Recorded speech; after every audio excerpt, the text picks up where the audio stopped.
नमस्कार मंडळी, स्वागत आहे तुमचं माझ्या मराठी कल्चर अँड फॅशन मध्ये. Goa trip part 2. तर आम्ही सकाळी सकाळी रेडी होऊन निघालेलो आहोत काहीतरी खाण्यासाठी आणि 2 बीच एक्सप्लोर करणार आहोत. कोलवा साईडच्या साईडला साऊथ गोवामध्ये येतं हे कोलवा. तर कोलवा जवळच 2 बीच आहेत, अजून 5-5, 6-6 किलोमीटर अंतरावर एक बेनोलियम बीच आणि एक वारका बीच. तर त्याच्या आधी आम्ही आमची पेट पूजा करण्यासाठी निघालेलो आहोत. कोलवा सिटीमध्ये इथं मडगावन म्हणून एक सिटी आहे, तिथे पण आम्ही फिरलो.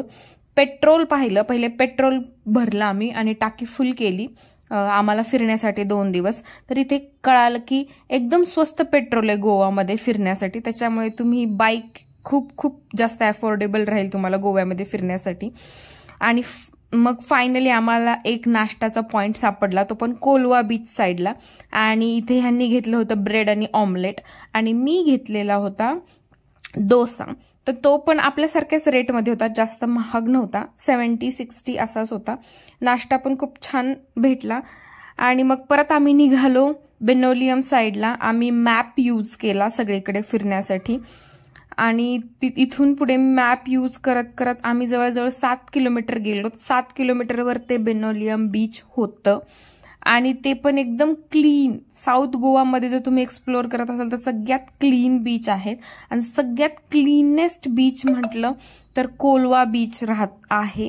क्लीन आणि म्हणजे जास्त गजगज नाहीये, पीसफुलनेस येतो, पूर्ण वातावरण नीट एक्सप्लोर करता येतं, तेवढी गर्दी नाहीये साऊथ गोवाला. जर तुम्ही कपल्स असताल, फिरण्यासाठी जात असाल गोव्यात, तर नक्की साऊथ गोव्याला जावा, कारण की नॉर्थ साईडला बॅचलर्स येतात आणि खूप पार्टीज आणि ते सगळे शोर शराबा राहतो. काही कपल्सला नाही आवडत, त्यांना पीसफुलनेस किंवा एक रिलॅक्सिंग प्लेस आवडती, जिथे की त्यांना प्रायव्हसी भेटेल व्यवस्थित. त्याच्यासाठी तुम्हाला जर फिरायचंच असेल, कपल्स जात असाल, तर नक्की साऊथ गोवाच जावा मी तर म्हणेन. पण ज्याची त्याची आवड, ज्याला जिथे फिरायचं त्यांनी तिथे फिरू शकतात. वातावरण खूप मस्त होतं आणि रस्त्याला काहीच ट्रॅफिक नाही. आणि कसं होतं, दरवेळेस फिरायला गेली काही ना काही छोटे मोठे वाद होतातच. तर आम्ही आमच्या गाडीवरच्या काय गप्पा केल्या त्या तुम्हाला मी ऐकवते. फास्ट जाऊन फास्ट यायचं. आपण एकाच डेस्टिनेशनला जायला टाइम लावला तर एकच बघणं होऊन परत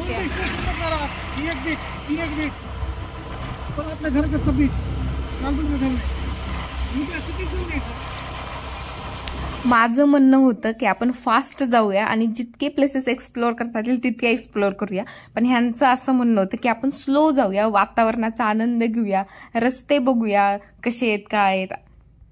आणि फायनली आम्ही त्या बीचवर पोहोचलेलो आहोत, बेनोलियम बीचला. इथे पार्किंग एरिया आहे, इथे पार्क केली गाडी आणि इथून आम्ही पुढे गेलो. इथे काहीच गर्दी नव्हती या बीचवर. ह्या बीचवर सहसा जास्त गर्दी नसते आणि स्टेसाठी पण आहे तिथे रिसॉर्ट वगैरे, बट तितकी गर्दी नव्हती कम्पेअर टू कोलवाला तरी बरेच जण आहेत, बट इथे नाहीयेत. आणि इथलं पाणी जर बघितलं तर एकदम क्लीन वाटलं मला. कोलवा बीच पेक्षा इथलं वातावरण आणि ते पाणी आणि पूर्ण सगळं व्यवस्थित क्लीन वाटलं. इथे पण स्पोर्ट्स ऍक्टिव्हिटीज होत्या, पॅरासेलिंग होतं, सगळ्या वेगवेगळ्या ऍक्टिव्हिटीज होत्या. बट आम्ही दोघांनी कुठली ऍक्टिव्हिटीज केली नाही, कारण की मलाही खूप भीती वाटते आणि यांनाही नाही आवडत ते. त्याच्यामुळे फक्त बीच आम्ही एक्सप्लोर केलं. बीच साईड एरिया बघितला, तिथले हॉटेल्स बघितले, तिथले रेट बघितले. But as usual beach side रिसॉर्टला कधीही जेवण करू नका. एकतर एक चव पण खराब आणि रेट पण जास्त. आणि मी यांना तेच म्हणत होते की हे बीच खूप जास्त क्लीन पण आहे आणि छान पण आहे. इथे बघण्यासाठी येत होते सगळेजण. शांत होतं सगळं वातावरण. दुपारी आलो होतो आम्ही, 1-1:30 वाजले असतील आणि छान होतं. बीच पण क्लीन होतं, जास्त काही घाण होत्या. आणि आम्ही पुढे जात गेलो आणि इथली जी सँड असते ना, वाळू बीच साईडची, ती तितकी थिक नव्हती, व्यवस्थित चलता येत होतं आम्हाला, जी की कोलवा बीचला आम्हाला तिथे व्यवस्थित चलताच येत नव्हतं. आणि इथे खूप सारे फॉरेनर्स बघायला भेटले. ज्या साईडला क्राऊड कमी असती ना, त्या साईडला 101% फॉरेनर्स खूप दिसतात. नंतर आम्ही काही इथे व्हिडिओ शूट केले, त्याच्यासाठी मी सेल्फी स्टिक आणली होती आणि त्याच्या थ्रू एकदम व्ह्यू करेक्ट दिसत होता. आणि ह्या प्रकारे आम्ही व्हिडिओ शूट केला आणि यांचा मोबाईल यूज केला होता मी सेल्फी स्टिकला, त्याच्यामध्ये त्यांना इतकी भीती वाटली कधी तो मोबाईल पाण्यात पडतो का काय असं झालं होतं. चल चल चल म्हणे बाहेर पटकन.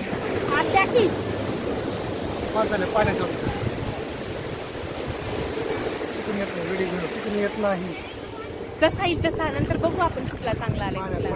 मोबाईल माझा तिथे जीव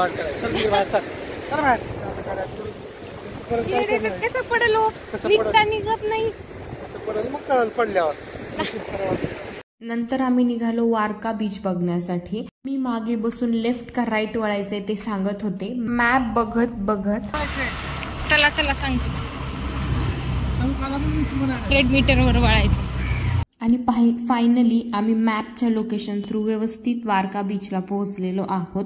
आणि इथे स्टेअर्स आहेत वर चढण्यासाठी आणि स्टेअर्स वर चढून खाली उतरायचंय, तिथे आहे ते बीच. आम्ही इथल्या वॉचमॅनला विचारलं तर त्याने स्टेअर्स चढण्यासाठी सांगितले आणि आम्ही आता तिकडे चाललेलो आहोत. स्टेअर्स बघून मला असं वाटत होतं की नको जायला, कारण खूप मोठ्या स्टेअर्स होत्या आणि मी चढून चढून दमले होते आणि ऊन पण खूप होतं, तहान लागली होती. आणि ह्या बीचच्या पण बाजूला कुठेच काहीच भेटत नव्हतं, त्याच्यामुळे ह्या बीच साईडला खूप लोकांची गर्दी कमी आहे.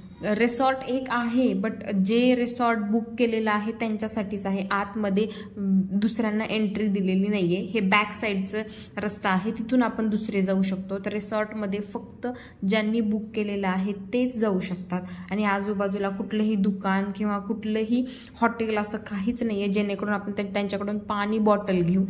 त्याच्यामुळे सहसा अशा बीचला गर्दी कमी असते. ज्यांनी बीच साईड रिसॉर्ट बुक केलेलं आहे तेच ह्या बीचला मोस्टली असतात, लोकल कुणी नसतात. जस्ट बघायचं आणि जायचं. मग इथे पाणी बॉटल आपल्याला कॅरी करावीच लागते. आणि असा छोटासा पूल ओलांडून समोर आहे ते बीच. ह्या बीचवर पण स्पोर्ट्स ऍक्टिव्हिटी होत्या, बट तितकं काही वाटलं नाही या बीचला. हे बीच तर एकदम सुनसाम असल्यासारखं होतं. एकच रिसॉर्ट आहे तिथं, ज्यांनी बुक केलं आहे ते प्रायव्हेट बीच सारखं वाटलं मला. हे काहीच म्हणजे काहीच गर्दी नव्हती आणि पूर्ण बीच आपला असल्यासारखंच होतं. पण आम्ही दुपारी आलो होतो आणि थकलो होतो ऑलरेडी एक बीच बघून, त्याच्यामुळे जस्ट तिथपर्यंत गेलो आणि परत आलो. ऊनही खूप झालं होतं, 2:30-3 वाजलेले होते. आणि मग रिटर्न येऊन परत आम्ही त्या पुलाच्या तिथे फोटोज काढले आणि व्हिडिओ शूट केला. 2 बीच पाहिले आणि नंतर आम्ही निघालो आमच्या रूमच्या साईडला, कारण की खूप ऊन होतं. ह्या उन्हात खूप त्रास व्हायला लागला होता. आणि मग नंतर आम्ही परत 5-6 वाजता निघणार होतो कोलवा बीच साईडला. त्याच्यामुळे आम्ही निघालो आता आमच्या रूमकडे. तर भेटूयात मग नंतर नेक्स्ट डेला आम्ही काय केलं ते नेक्स्ट पार्टमध्ये दाखवते. तोपर्यंत जे कोणी माझ्या चॅनलला नवीन असतील, ज्यांना व्हिडिओज बघायला आवडत असतील, असेच काही एक्सप्लोर करायला आवडत असेल, त्यांनी माझ्या चॅनलला सबस्क्राईब करायला विसरू नका आणि बेल आयकॉन क्लिक करायलाही विसरू नका. भेटूयात आपण नेक्स्ट व्हिडिओमध्ये. बाय.